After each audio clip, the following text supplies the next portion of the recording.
Is Bhaskar Sinha और आप हो लर्निंगगंज में। बच्चों, हमने हमारे लास्ट वीडियो में आपको कहा था कि हम इस वीडियो की स्टार्टिंग एक क्वेश्चन से करेंगे जो हमने लास्ट वीडियो में डिस्कस किया था, जो है कि आखिर उन स्मॉल फार्मर्स का क्या जिनके पास कल्टीवेशन के लिए लैंड ही नहीं है। तो हमारे देश में 3 टाइप के लोग रहते हैं, upper class, middle class and lower class. वैसे ही फार्मिंग के भी 3 टाइप्स होते हैं। Farmers who have huge land area, जिन्हें ऐसे लोगों की जरूरत पड़ती है जो उनके लिए उनकी लैंड पे काम करें, जिन्हें हम लेबर्स कहते हैं। देन आते हैं वो लोग जिनका लैंड एरिया मैनेजेबल है, मतलब ना कम ना बहुत ज़्यादा, जिससे उन्हें अच्छा रिटर्न भी मिलता है एंड काम भी उनकी ही फैमिली करती है। देन आते हैं वो लोग जिनके पास लैंड भी नहीं है, मतलब लैंड है ही नहीं, तो ऐसे लोग ही एज फार्म लेबर लोगों के खेतों में जाके काम करते हैं। एंड आफ्टर लैंड, लेबर्स ही सबसे इंपॉर्टेंट फैक्टर है प्रोडक्शन में, जिसके बारे में हम आगे के टॉपिक में बात करने वाले हैं। And the topic is who will provide the labour.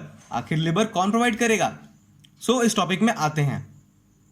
Labours usually वो लोग होते हैं जिनके पास खुद की लैंड नहीं होती, या एज वी सॉ गोविंद, तो गोविंद जैसा फार्मर जिसके पास लैंड तो है बट उससे अर्निंग कुछ नहीं। एंड इन्हीं लोगों को middle and large farmers work देते हैं, जिससे इनसे वो हार्ड वर्क भी करा लें, और as they are in need of money, तो उन्हें जितना भी पैसा मिल जाए वो चुपचाप लें, है ना, मतलब चुपचाप ले भी लेते हैं एंड उनका कोई लैंड पे राइट भी नहीं होता। इन शॉर्ट, कम पैसे में ज्यादा काम। अब ये जो लोग होते हैं जो लेबर्स को हायर करते हैं, वो या तो उन्हें वेजेस देते हैं, मतलब कि पैसे, या फिर उन्हें कुछ चीजें सामान दे देते हैं, जैसे कभी कोई फसल दे दी या कुछ खाने का सामान दे दिया, ऐसा कुछ। बट ये सब वैरी करता है land to land, region to region and crop to crop. मतलब अगर आपका प्रोडक्शन इंडिगो का है तो डेफिनेटली आप वो किसी लेबर को देंगे नहीं। ऐसे में कोई चीज या कुछ खाने का सामान दे दिया जाता है। ऑल्सो लेबर्स हायर करते टाइम ड्यूरेशन भी मैटर करता है, मतलब कुछ लेबर्स डेली बेसिस पे हायर किए जाते हैं, मतलब डेली काम करना होगा। कुछ लेबर्स काम के हिसाब से हायर किए जाते हैं, मतलब कॉन्ट्रैक्ट बेसिस पे। लाइक अगर खेत में सोविंग या हार्वेस्टिंग का टाइम है तो ज़्यादा लेबर्स की ज़रूरत पड़ती है, तब ज़्यादा लेबर्स को हायर किया जाता है, एंड वाइस वर्सा। अब हम एक एग्जाम्पल देखते हैं। डाला एक लैंडलेस लेबर जो डेली वेजेस पे काम करता है, मतलब उसे रोज के बेसिस पे काम ढूंढने जाना पड़ता है, एंड गवर्नमेंट ने तो पर डे वेजेस फिक्स किए हुए हैं कि 300 रुपये मिलेंगे, बट डाला को मैक्सिमम 160 रुपये ही मिलते हैं।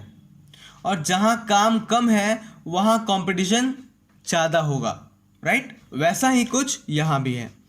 यहाँ लेबर्स काम के लिए रोज लड़ते हैं, कंपीट करते हैं, एंड ऐसे में जो लेबर कम पैसे में काम करने को रेडी हो जाता है, हायरर उसे हायर कर लेता है। डाला ने अपनी प्रॉब्लम रामकली से शेयर की, वो भी एक फार्म लेबर ही थी। दोनों ही डाला और रामकली उस विलेज के सबसे गरीब लेबर्स थे, इसलिए दोनों बात कर रहे थे कि क्यों हमारे साथ ऐसा होता है, मतलब हमारे साथ ऐसा क्यों होता है, इतने कम पैसे में हमें काम दुगना करना पड़ता है। तब एक बात सामने आई कि लेबर्स बहुत ज़्यादा हैं और काम की डिमांड उतनी नहीं है। अगर एक ही काम ज़्यादा लोग करेंगे तो पैसे कम ही मिलेंगे, और अगर कम लोग काम करेंगे तो सभी को ज़्यादा पैसे मिलेंगे।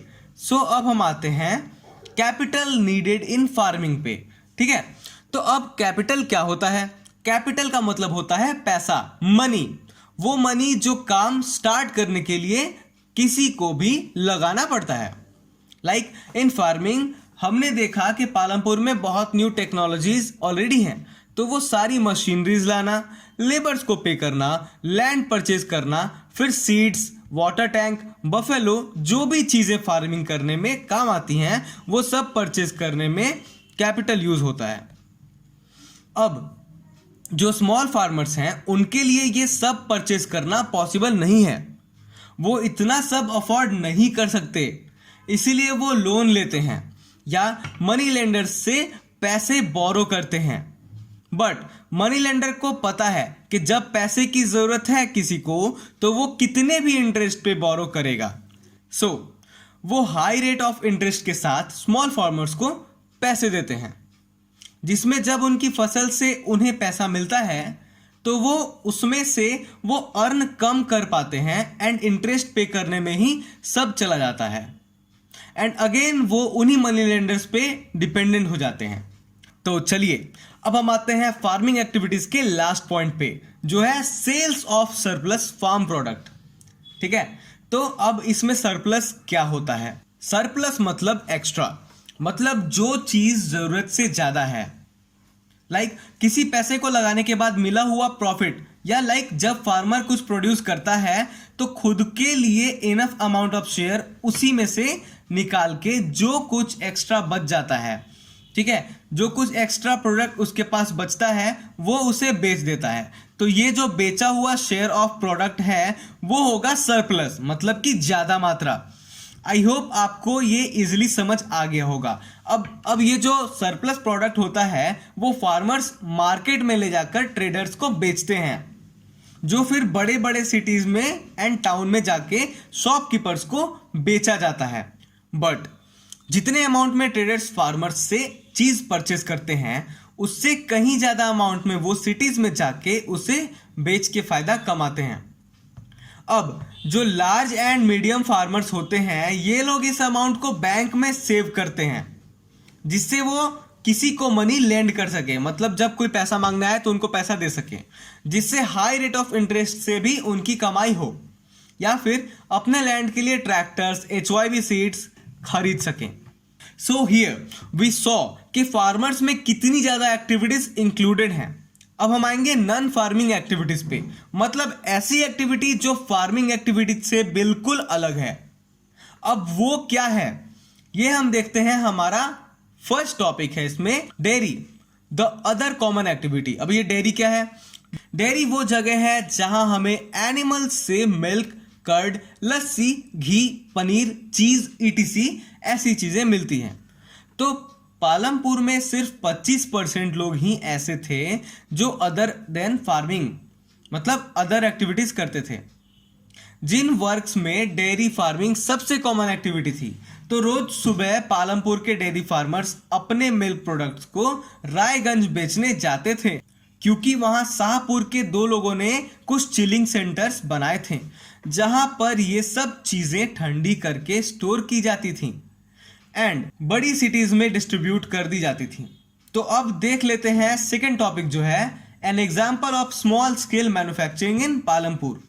पालमपुर में मुश्किल से 50 लोग ऐसे थे जो स्मॉल स्केल मैन्युफैक्चरिंग में थे। स्मॉल स्केल मैन्युफैक्चरिंग मतलब बिना किसी बड़ी मशीन एंड टेक्नोलॉजी के घर में ही कुछ बना के लोगों को बेच के पैसे कमाना। इसमें एक एग्जाम्पल दिया हुआ है मिश्री लाल का। मिश्री लाल ने शुगर केन खरीदे, एक छोटी मशीन ली जिससे वो शुगर केन को प्रोसेस करके जगेरी मतलब गुड़ बना के शाहपुर जाके बेच आता था, जिससे ज्यादा नहीं बट हाँ थोड़ा प्रॉफिट हमेशा उसे होता था। अब हमारा थर्ड टॉपिक है the shopkeepers of Palampur. Palampur में स्पेसिफिकली कोई शॉपकीपर्स थे ही नहीं, वहां के ट्रेडर्स ही वहां के शॉपकीपर्स थे जो होलसेल में चीजें सिटी से लेके आया करते थे और यहाँ पर बेचते थे। आपने भी किसी न किसी विलेज में ऐसी शॉप्स देखी होंगी जहां ऑलमोस्ट हर चीज मिलती है, like wheat, rice, pulses, soap, candles, chocolates, notebooks, pens ETC। In short like a general store. तो ये भी एक पैसे अर्न करने का वे था पालमपुर के लोगों का। ऑल्सो जो शॉप्स बस स्टैंड के पास थी वहां तो खाने का सामान भी मिलता था, पानी भी मिलता था, चाय भी, और ये सब हर चीज मिलता था। तो ये हो गई बात हमारे 3 टॉपिक्स की। अब जो हमारा इस टॉपिक का एज वेल एज इस चैप्टर का लास्ट टॉपिक है वो है transport, a fast developing sector. तो एज यू नो पालमपुर काफी डेवलप्ड विलेज था। सो वहां के जो रिक्शा वाले थे, टांगा वाले थे, जीप ड्राइवर्स, ट्रक ड्राइवर्स और भी काफी लोग ने मिलके ट्रांसपोर्टेशन का काम स्टार्ट किया उस रोड पे जो पालमपुर एंड रायगंज को कनेक्ट करती थी। तो इंसान हो या सामान, वो सब यहां से वहां ट्रांसपोर्ट होता था, जिससे उन्हें रिटर्न में पे मिलता था, मतलब कि पे किया जाता था। अब तो पालमपुर और भी ज़्यादा डेवलप्ड विलेज है। हर सेक्टर में विलेज के लोगों की ग्रोथ हुई है।